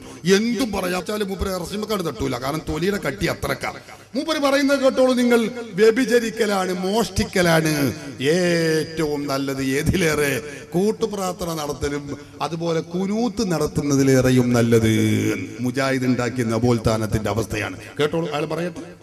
ഒരു തിന്മ ഒരാൾ വ്യഭിചരിക്കുന്നതിനേക്കാൾ, ഒരാൾ മദ്യപിക്കുന്നതിനേക്കാൾ, ഒരാൾ പലിശ കൊടുക്കുന്നതിനേക്കാൾ, ഒരാള് ഈ നിലക്ക് അധർമ്മം പ്രവർത്തിക്കുന്നതിനേക്കാൾ, അളവിലും ദുഃഖത്തിലും കൃത്രിമം പ്രവർത്തിക്കുന്നതിനേക്കാൾ പിശാചിന് ഏറ്റവും ഇഷ്ടം നമസ്കാരത്തിന് ശേഷമുള്ള കൂട്ടുപ്രാർത്ഥനയാകുന്ന ബിദ്അത്ത്, സുബഹിക്ക് ശേഷമുള്ള കുനൂത്താകുന്ന ബിദ്അത്ത്. സുബഹിക്ക് ശേഷമുള്ള കുനൂത്ത് മനസ്സിലായില്ലേ? സുബഹിക്ക് ശേഷമുള്ള കുനൂത്ത്. അപ്പൊ എപ്പോഴാ അത് ഓതല്? നീ സാധൂര് അറിയോ? അറിയില്ല. ആഫീസിൽ നിന്ന് ഒരു ഷീട്ട് കൊടുക്കും, അത് ഇവിടെ കൊടുത്ത് അങ്ങനെ ഛർദ്ദിക്കുന്നല്ലാതെ ഇതിന് എപ്പോഴാ ഓതല്? എന്താ അതിന്റെ പാട്? അതൊന്നും ഇയാൾക്ക് അറിയില്ല. അതുകൊണ്ടാണ് ഞാൻ പറഞ്ഞത്, എന്ത് വിഡ്ഢിത്തണ്ടെങ്കിലും അത് വിളമ്പ ഇയാള് ആഫീസിൽ നിന്ന് അധികാരപ്പെടുത്തല്. ഇയാൾ ആ പറഞ്ഞ മാതിരി കൊടുത്താണ് ഛർദ്ദിച്ചോളും. അത്രേ ഇയാൾക്ക് അറിയുള്ളൂ. പറഞ്ഞെങ്കിൽ കുനൂത്തിന് കൂട്ടുപ്രാർത്ഥനയെ കുറിച്ച് പറയുന്നത് എന്താ? നിസ്കാരത്തിന്റെ ശേഷമുള്ള കുനൂത്ത് ഇതാ പറയുന്നത്. സുബഹിന്റെ ശേഷമുള്ള കുനൂത്ത് പറയട്ടെ. ഒരാൾ വ്യഭിചരിക്കുന്നതിനേക്കാൾ വലിയ തിന്മ. സുബ്ഹാനല്ലാഹ്, അൽഹംദുലില്ലാഹ്. എന്താ നമ്മൾ ഈ കേൾക്കുന്നത്? ഗംഭീരമായ പരിപാടികൾ. വ്യഭിചാരവും മോഷണവും. അതിലേറെ വലിയ തെറ്റാണ് ഏത്? കുനൂത്തും കൂട്ടുപ്രാർത്ഥനയും. ഹബീബ് മുഹമ്മദുർ റസൂലുള്ളാഹി സ്വല്ലല്ലാഹു അലൈഹി വസല്ലമ തങ്ങൾ നിങ്ങൾക്കറിയില്ലേ?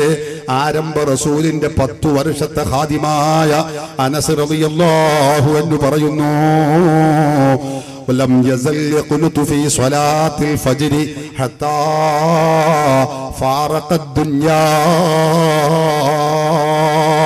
അല്ലാഹുവിന്റെ റസൂല് ഈ ദുനിയാവിൽ നിന്ന് വിട പറയുന്നത് വരേക്കും ഖുനൂത്ത് സുബ്ഹി നിസ്കാരത്തിൽ നിർവഹിച്ചിരുന്നു.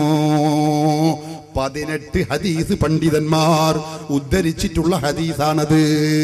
അതിനെക്കുറിച്ചാണ് ഇയാൾ പറഞ്ഞത്. എന്ത്? അതിലും നല്ലത് വ്യഭിചരിക്കലാണ്, മോഷ്ടിക്കലാണ്. ഓർക്കണം നിങ്ങൾ. ഇരിക്കട്ടെ, അങ്ങനെ പറഞ്ഞിരുന്ന മുജാഹിദുകൾ ജനങ്ങളെ കുനൂത്തിൽ നിന്നും കൂട്ടുപ്രാർത്ഥനയിൽ നിന്നും തടഞ്ഞു. എന്നിട്ട് ഇപ്പൊ സങ്കടപ്പെടുകയാണ്. ഇപ്പൊ നമ്മൾ നിസ്കാരം കഴിഞ്ഞാൽ റബ്ബർ ബന്തെറിഞ്ഞമാതിരി ഒറ്റ പോക്കാണ്. മൂപ്പര് പറയുന്നു, മുജാഹിദ് നേതാവ് പറയുന്നു വെച്ചുകൊടുത്താൽ അയാൾ സങ്കടപ്പെടുകയാണ്. നമ്മൾ നിസ്കാരത്തിന് ശേഷം ദിക്റും ദുആഉം ഇല്ലാത്തത് അയാൾ പറയുന്നത് കേട്ടോളൂ. സക്കരിയ സലാഹി ആളുകളും പാലിക്കൂല. അതുപോലെ നിസ്കാര ശേഷമുള്ള പ്രാർത്ഥനകൾ കൂട്ടപ്രാർത്ഥന വേണ്ടെന്ന് നമ്മൾ പറഞ്ഞു.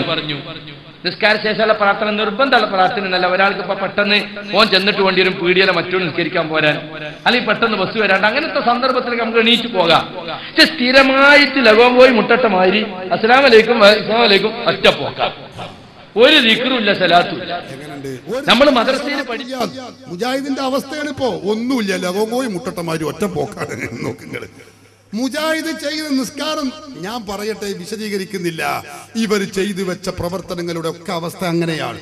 സുന്നികൾ, അഹ്ലു സുന്നയുടെ ഉലമാക്കൾ 14 നൂറ്റാണ്ടിന്റെ പാരമ്പര്യത്തോടെ പഠിപ്പിച്ച ആശയങ്ങളെ മുഴുവനും വലിച്ചെറിഞ്ഞ് പുതിയ ഒരു ഇസ്ലാം ഉണ്ടാക്കിയപ്പോ അവരുടെ നിസ്കാരത്തിന്റെ അവസ്ഥയാണിത്.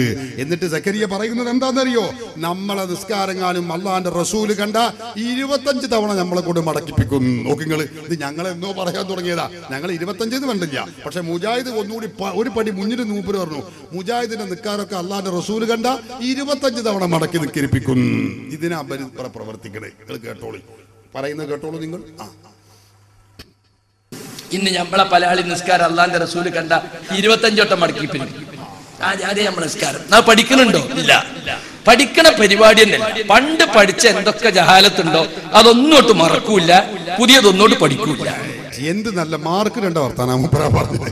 പണ്ട് പഠിച്ച ജഹാലത്ത് അതൊന്നും ഒഴിവാക്കൂല, പുതിയതൊന്നും പഠിക്കൂല. സഹോദരന്മാരെ, ഞാൻ പറയുന്നത് ഇതാണ് മുജാഹിദിന്റെ അവസ്ഥ. അവർ കഴിഞ്ഞ കാലത്തുണ്ടാക്കിയ നവോത്ഥാനത്തിന്റെ ചെറിയൊരു ചിത്രമാണിത്.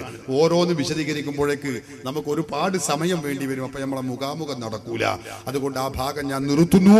മുജാഹിദ് ഇവിടെ ഏതെല്ലാം വിഷയത്തിൽ തല കൈവച്ചിട്ടുണ്ടോ അതൊക്കെയും 14 നൂറ്റാണ്ട് കാലം മുസ്ലിമീങ്ങൾ അനുവർത്തിച്ചു വന്ന ആശയങ്ങൾ ഏതുണ്ടോ അതിനെ തകിടം മറിച്ചുകൊണ്ട്, അതിനെ കുഴിച്ചു മൂടിക്കൊണ്ട് ചെയ്ത പ്രവർത്തനമല്ലാതെ പുതിയ ഒരു കാര്യം അവരിവിടെ നവോത്ഥാനം എന്ന പേരിൽ ഇവിടെ ഒന്നും നടത്തിയിട്ടില്ല. നടത്തിയത് മുഴുവനും ഇസ്ലാമിന്റെ ആദർശങ്ങളെ കുഴിച്ചുമൂടുന്ന, അതിനെ കത്രിവെച്ച് അതിനെ കത്രികക്ക് ഇരയാക്കുന്ന പ്രവർത്തനമല്ലാതെ മുജാഹിദുകൾ ചെയ്തിട്ടില്ല എന്ന കാര്യം നിങ്ങൾ ഓർക്കണം. മുജാഹിദിന്റെ അവസ്ഥ കാണുമ്പോ ഞാൻ പണ്ടെവിടെയോ വായിച്ച ഗ്രീക്ക് ഇതിഹാസത്തിൽ കുപ്രസിദ്ധനായ ഒരു മനുഷ്യനുണ്ട്. അയാളുടെ പേര് പ്രക്രൂസ്തസ് എന്നാണ്. ഒന്നും ചെല്ലാൻ പറ്റിയ സാധനമൊന്നല്ല കേട്ടോ. പ്രക്രൂസ്തസ് എന്ന് പറയുന്ന ഒരു മനുഷ്യൻ, സഹോദരങ്ങളെ, അയാൾക്കൊരു പ്രത്യേകതയുണ്ട്. എന്താണെന്നറിയോ? അയാൾ ആ നാട്ടിൽ ആര് വന്നാലും മൂപ്പര് സൽക്കരിച്ചു കൊണ്ടുപോകും. എന്നിട്ടോ ആ നാട്ടിൽ വിരുന്നുകാരായി വന്നവരൊക്കെ വീട്ടിലേക്ക് സൽക്കരിച്ചു കൊണ്ടുപോകും. അയാളെ വീട്ടിൽ ഒരു പ്രൈവറ്റ് റൂമുണ്ട്. ആ റൂമിലുള്ള ഒരു കട്ടിലുണ്ട്. ആ കട്ടിലിൽ ഈ വന്നയാളെ കിടത്തും. എന്നിട്ട് എന്തു ചെയ്യും? പ്രക്രൂസ്തസ് ചെയ്യുന്ന പരിപാടി എന്താണെന്നറിയോ? ആ വന്നയാള് ഈ കട്ടിലിന് പാകപ്പെട്ടയാളാണോ? ഫലില്ലാഹിൽ ഹംദ്, അയാൾക്ക് നല്ല വിഭവ സമൃദ്ധമായ ഭക്ഷണമുണ്ട്, സൽക്കാരമുണ്ട്, ഗംഭീരമായ ഊഷ്മളമായ സ്വീകരണമുണ്ട്. പക്ഷേ വന്ന വ്യക്തി കട്ടിലിനേക്കാളും നീളമുള്ള മനുഷ്യരാണെങ്കിൽ പ്രക്രൂസ്തസ് ചെയ്യുന്നത് എന്താണെന്നറിയോ? കട്ടിലിന്റെ മേലെ അയാളെ കിടത്തും. എന്നിട്ട് ആ കട്ടിലിന്റെ അപ്പുറവും ഇപ്പുറവും നിൽക്കുന്ന ഭാഗങ്ങൾ വെട്ടി മുറിച്ച് ആ കട്ടിലിന് സമപ്പെടുത്തും. തലയും പോകും, കാലും പോകും. അതൊന്നും പ്രക്രൂസ്തസിന് വിഷയമില്ല. മൂപ്പർക്ക് എന്തുള്ളൂ? വന്നയാള് കട്ടിലിന് പാകപ്പെടണം എന്ന് മാത്രമേ ഉള്ളൂ. ഈ വിരുന്നുകാരന്റെ തലഭാഗം വെട്ടിക്കളയുന്നു, കാലുഭാഗം വെട്ടുന്നു. അപ്പോഴേക്ക് ഇയാളെ റൂഹും റുഹാനി എവിടെയോ പോയി ഒളിച്ചിട്ടുണ്ടാകും. അതൊന്നും പ്രക്രൂസ്തസിന് വിഷയമല്ല. തന്റെ കട്ടിലിന് പാകപ്പെടണം. ഇനി വന്ന വ്യക്തി കുറിയ മനുഷ്യനാ, റഹീമാഷമായുള്ള ചെറിയ മനുഷ്യനാണെങ്കിൽ എന്താ ചെയ്യാ? പ്രക്രൂസ്തസിന്റെ ശിങ്കിടികളെ വിളിച്ച് അപ്പുറത്തും ഇപ്പുറത്തും നിർത്തും. എന്നിട്ട് ഈ ശിങ്കിടികൾ, ഈ മജ്ജയും മാംസവുമുള്ള ജീവനുള്ള ഈ മനുഷ്യനെ, വിരുന്നുകാരനെ പിടിച്ച് വലിച്ച് നീട്ടി ഈ കട്ടിലിന് പാകപ്പെടുത്തും. ഓൽക്ക് അത്രേ ഉള്ളൂ. കട്ടിലിന് പാകപ്പെടണം. ഇയാള് മരിച്ചാലും വേടില്ല, ജീവിച്ചാലും വേടില്ല. മജ്ജയും മാംസവുമുള്ള ഈ മനുഷ്യനെ പിടിച്ച് വലിച്ച് നീട്ടി വലിക്കുമ്പോഴേക്ക്, കട്ടിലിന് പാകപ്പെടുത്തുമ്പോഴേക്ക് പടച്ചോനെ ഇയാളെ റോഹ് ഇല്ലിയില്ലോ അതിന്റെ അപ്പുറത്തൊക്കെ എത്തിയിട്ടുണ്ടാവും. ആ അവസ്ഥയാണ് സഹോദരന്മാരെ പ്രക്രൂസ്തസ് കുപ്രസിദ്ധനാവാനുള്ള കാരണമെന്ന് ഗ്രീക്ക് ഇതിഹാസത്തിൽ അവർ കുപ്രസിദ്ധി നേടാനുള്ള കാരണമായി ഏതോ ഒരു പുസ്തകത്തിൽ വായിച്ചത് ഞാൻ ഓർക്കുകയാണ്. എന്നതുപോലെയാണ് കേരളത്തിലെ വഹാബിസം, കേരളത്തിലെ മൗദൂദിസം. അവരുടെ സംഘടനയാകുന്ന, അവരുടെ താല്പര്യമാകുന്ന കട്ടിലിന്റെ മുകളിൽ വെച്ച് വലിച്ചു നീട്ടിയും വെട്ടി മുറിച്ചും ഇസ്ലാമിനെ പാകപ്പെടുത്തി എന്നതാണ് മുജാഹിദ് ഇവിടെ കഴിഞ്ഞ 80 കൊല്ലക്കാലം ഇവിടെ ചെയ്തിട്ടുള്ള നേട്ടം എന്ന വസ്തുത നമ്മളൊക്കെ മനസ്സിലാക്കി. ഈമാൻ നമുക്ക് വേണമോ, അത് നിലനിൽക്കണമോ, ആഖിറത്തിൽ രക്ഷപ്പെടണമോ?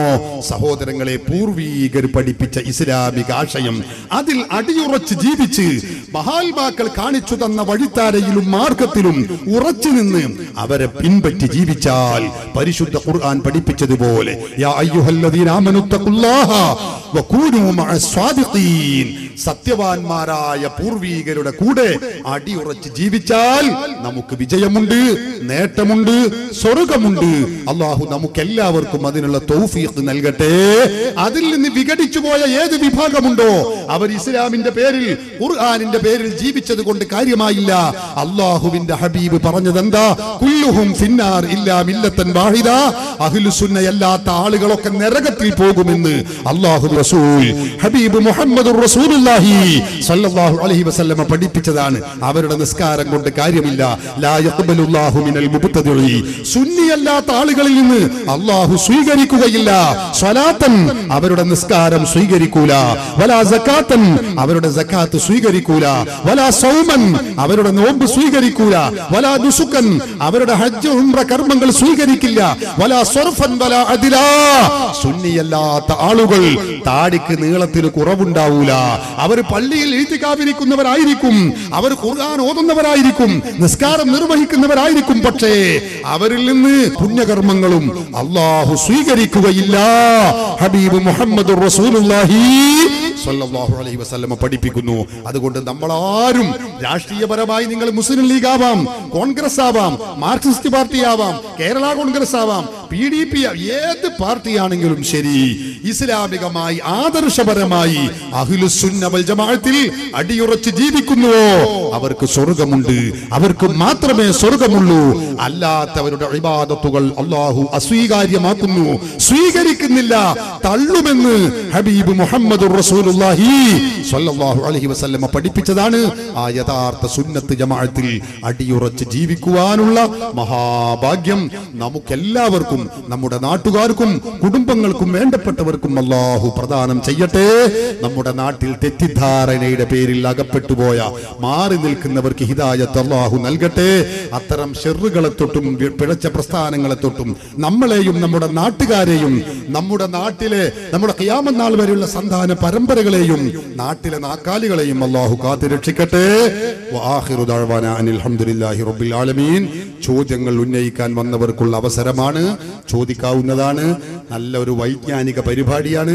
അതനുസരിച്ച് മാന്യമായ ചോദ്യങ്ങൾ, വിജ്ഞാനപ്രദമായ ചോദ്യങ്ങൾ, അതിനനുസരിച്ചുള്ള ഉത്തരങ്ങൾ ഈ ശൈലിയിൽ പോകണം എന്നറിയിക്കുന്നു. അസ്സലാമു അലൈക്കും. ഉസ്താദ് അദ്ദീനു നസീഹ എന്നാണല്ലോ പറഞ്ഞത്. നസീഹത്താണല്ലോ. ഇവിടെ നിങ്ങളിപ്പോ ഈ ആളുകളൊക്കെ ഇങ്ങനെ കുറെ ക്ലിപ്പിട്ട് ചിരിപ്പിച്ചു എന്നല്ലാതെ നാളെ മൈസറയിൽ ഇവരൊക്കെ വരില്ല. ഉസ്താദ് ഇവിടെ ഈ ക്ലിപ്പിട്ട് കാണി ചിരിപ്പിക്കുന്ന നേരത്തെ അൽ ഹാജ് എന്ന് പറഞ്ഞതില്ലതാണ് ഇപ്പം ഒന്ന് മുജാഹിദ് ബാഷറിനെ കുറിച്ചിട്ട് എന്താണ് വിഷയം? നബി സല്ലല്ലാഹു അലൈഹി വസല്ലം വരുന്നതിന്റെ ഇടയ്ക്ക് തന്നെ അവിടെ ഹജ്ജ് നടക്കുന്നില്ലേ? ഇബ്രാഹിം നബിയുടെ കാലം മുതൽ അവിടെ ഹജ്ജ് നടക്കുന്നില്ലേ? ആ അവരുടെ വിശ്വാസത്തെ കുറിച്ച് പറഞ്ഞപ്പോ അത് അൽ ഹാജ് എന്ന് ഉപയോഗിച്ചതാണ്. എന്താ അവര് ഹജ്ജ് ചെയ്തിട്ടില്ലേ? അവര് തൽബിയത്ത് സ്വഹീഹ് മുസ്ലിം റഹ്മത്തുള്ളാഹി അലൈഹി കൊടുത്തിട്ടില്ലേ? ലബ്ബൈക അല്ലാഹുമ്മ ലബ്ബൈക ലബ്ബൈക അല്ലാഹുമ്മ ലബ്ബൈക തുടങ്ങിയ തൽബിയത്ത് എന്തിനെങ്ങനെ ചിരിപ്പിക്കുന്ന ആളുകളെ അപ്പുറം കാണിച്ചുകൊണ്ട് കാര്യങ്ങൾ വിശദീകരിച്ചു കൊടുത്തൂടെ? നാളെ മൈസൂരിൽ വരണ്ടേ? ഇവരൊക്കെ നിങ്ങളെ മുന്നിൽ നിങ്ങൾ ദീന് കേൾക്കാൻ വേണ്ടി വന്നവരാണ് അല്ലെ? എന്റെ ആദ്യത്തെ ചോദ്യം, നിങ്ങളുടെ ചോദ്യത്തിന്റെ മുമ്പ് നിങ്ങളിപ്പോ നടത്തിയ കമന്റിനെ കുറിച്ച് ഒന്ന് പ്രതികരിച്ചിട്ട് ചോദ്യം ചോദിക്കാം.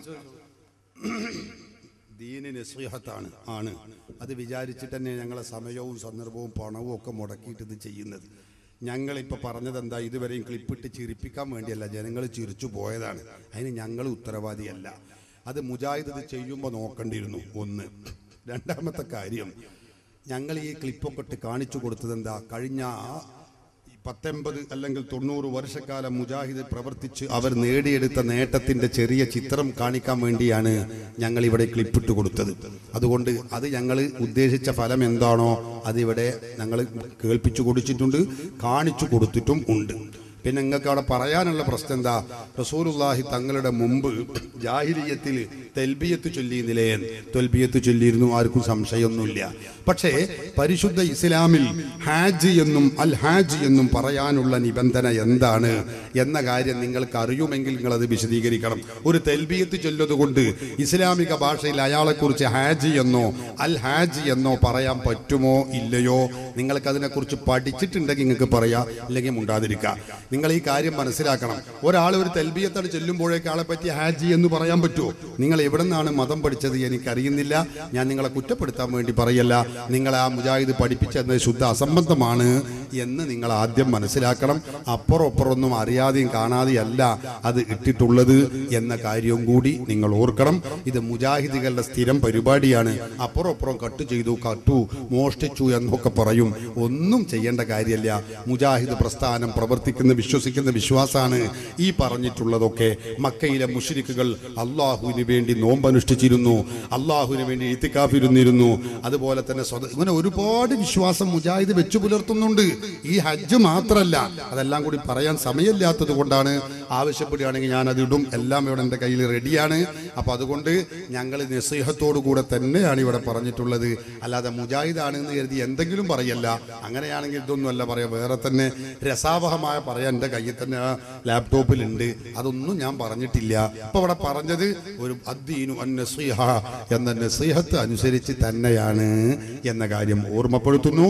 ജാഹിലിയ്യ കാലത്ത് മക്കാ മുശ്രിക്കുകളായ ആളുകൾ ശിർക്ക് ചെയ്യുന്ന അവസ്ഥയിൽ അവരൊരു തെൽബിയത്ത് ചൊല്ലിയത് കൊണ്ടോ അല്ലെങ്കിൽ അവരൊന്ന് കഅബത്തെ തവാഫ് ചെയ്തത് കൊണ്ടോ അവരെ കുറിച്ച് ഇസ്ലാമിന്റെ ഭാഷയിൽ ഹാജി എന്നോ അൽ ഹാജി എന്നോ പറയാൻ പറ്റുകയില്ല എന്ന വിവരമെങ്കിലും, മിതമായ വിവരമെങ്കിലും നിങ്ങൾക്കുണ്ടാവണം, മുജാഹിദുകൾക്കും ഉണ്ടാവണം.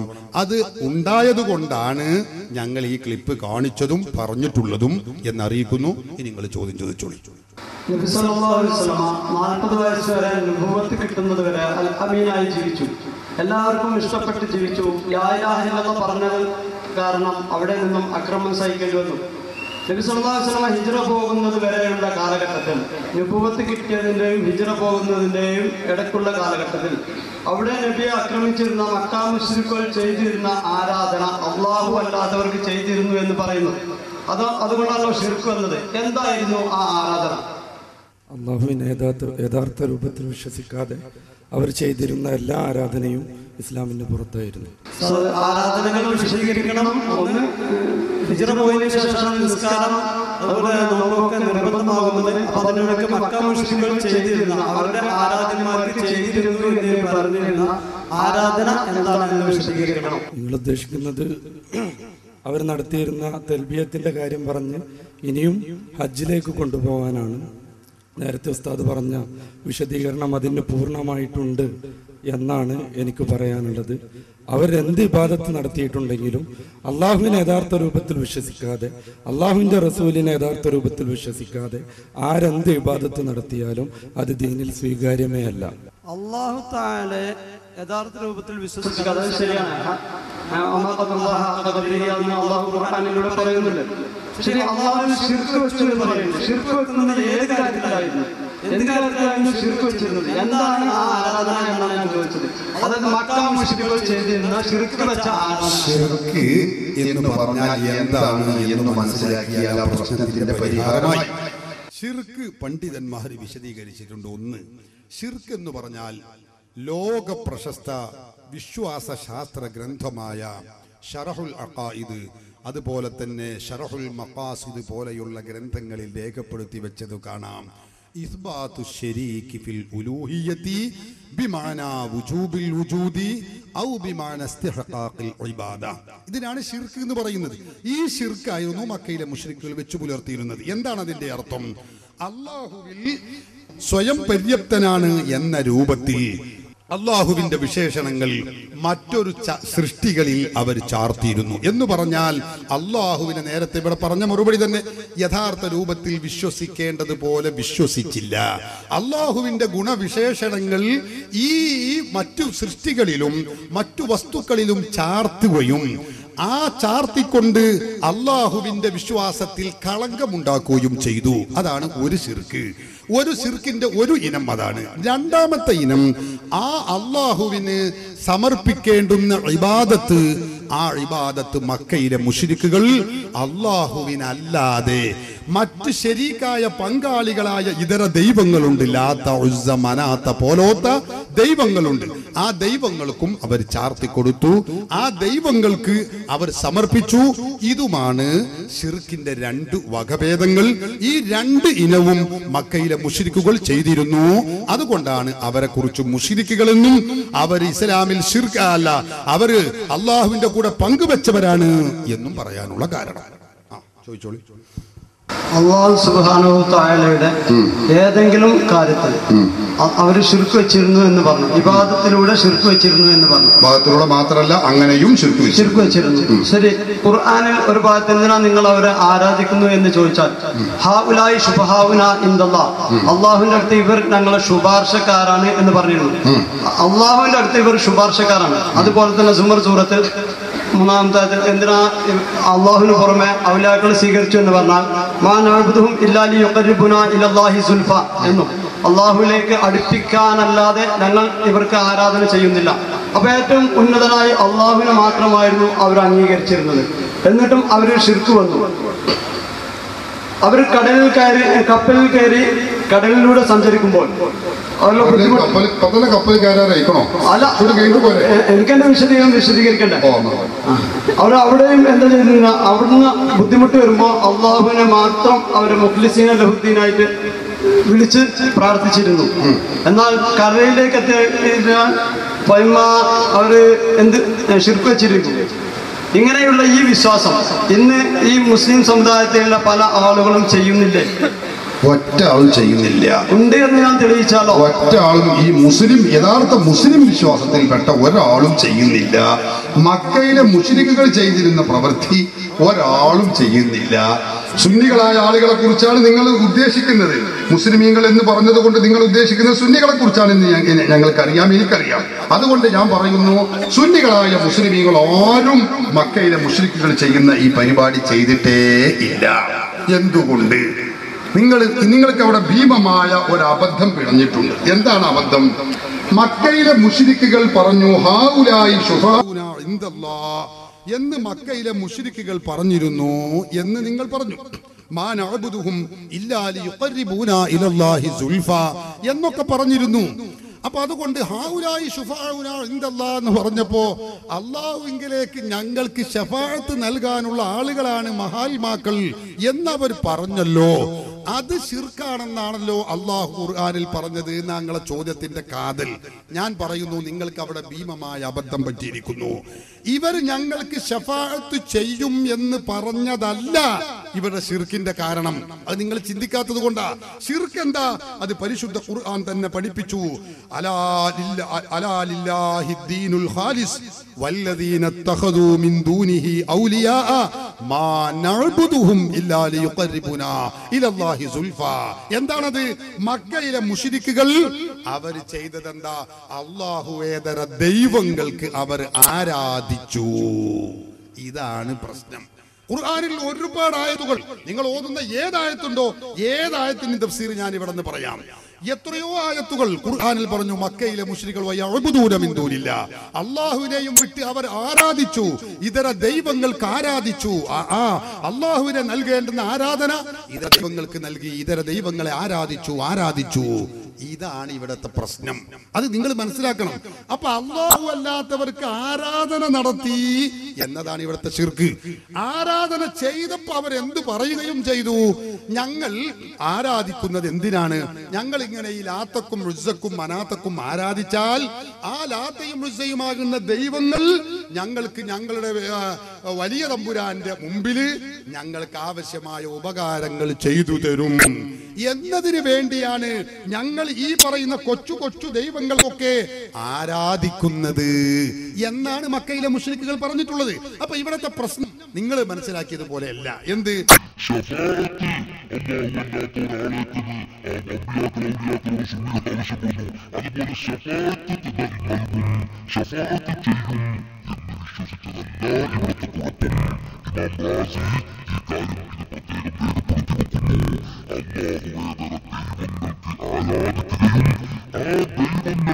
അല്ലാഹു ശഫാഅത്ത് നൽകാൻ അനുമതി നൽകിയിട്ടില്ലാത്ത ദൈവങ്ങളിൽ നിന്ന് അവർ ശഫാഅത്ത് ആഗ്രഹിക്കുകയും ചെയ്യുന്നു, എന്നിട്ട് അവർക്ക് ആരാധിക്കുകയും ചെയ്യുന്നു. ഇതാണ് കുഴപ്പം. മുസ്ലിമീങ്ങളായ സുന്നികളായ നമ്മളോ അല്ലാഹുവിന്റെ റസൂൽ ശഫാഅത്ത് ചെയ്യും, അമ്പിയാക്കൾ ശഫാഅത്ത് ചെയ്യും, ഔലിയാക്കൾ ശഫാഅത്ത് ചെയ്യുന്നു നമ്മൾ വിശ്വസിക്കുന്നു. പക്ഷേ അവർക്ക് നമ്മൾ ആരാധിക്കുന്നില്ല. ആരാധനയാണ് ഇവിടുത്തെ വിഷയത്തിന്റെ മർമ്മം. ആരാധന അല്ലാഹുവിന് മാത്രമേ പറ്റുകയുള്ളൂ. അശ്ഹദു അല്ലാ ഇലാഹ ഇല്ലല്ലാഹ് വഅശ്ഹദു അന്ന മുഹമ്മദൻ റസൂലുള്ളാഹ്. ആരാധന അല്ലാഹുവിന് മാത്രമേ പറ്റുകയുള്ളൂ. ആരാധനക്ക് തലപ്പെട്ടവൻ അല്ലാഹു മാത്രമാണ് എന്ന് ഉറക്കെ പ്രഖ്യാപിക്കുകയും അത് മജ്ജയിലും മാംസത്തിലും അലിഞ്ഞു ചേരുകയും ചെയ്ത പ്രസ്ഥാനമാണ് അഹ്ലുസുന്ന വൽ ജമാഅത്ത്. മക്കയിലെ മുശ്രിക്കുകളോ അല്ലെങ്കിൽ ലോകത്തുള്ള ഏത് മുശ്രിക്കുകളും അവരുടെ സ്വഭാവം എന്താ? അല്ലാഹുവിനെ ദൈവങ്ങൾക്ക് അവർ ആരാധിക്കുന്നു. ആരാധിച്ചുകൊണ്ട് അവർ ഉദ്ദേശിക്കുന്നതും കരുതുന്നതും എന്താ? ആ ദൈവങ്ങൾ ഞങ്ങൾക്ക് ശുപാർശ ചെയ്യുമെന്നുമാണ്. അപ്പൊ ഇതിനകത്ത് രണ്ടാണ്. ഒന്ന് മുശ്രിക്കുകൾ വിശ്വസിക്കുന്ന വിശ്വാസമേതോ അതല്ല സുന്നികൾ നിർവഹിക്കുന്നതും വെച്ചു പുലർത്തുന്നതും. സുന്നികൾ വെച്ചു പുലർത്തുന്ന വിശ്വാസമേതോ അത് ഒറ്റ മുസ്ലിം വെച്ചു പുലർത്തുന്നുമില്ല. ഇത് ഇനം തിരിച്ച് നിങ്ങൾ മനസ്സിലാക്കിയാൽ ആ ചോദ്യത്തിന്റെ കാറ്റൊഴിയും.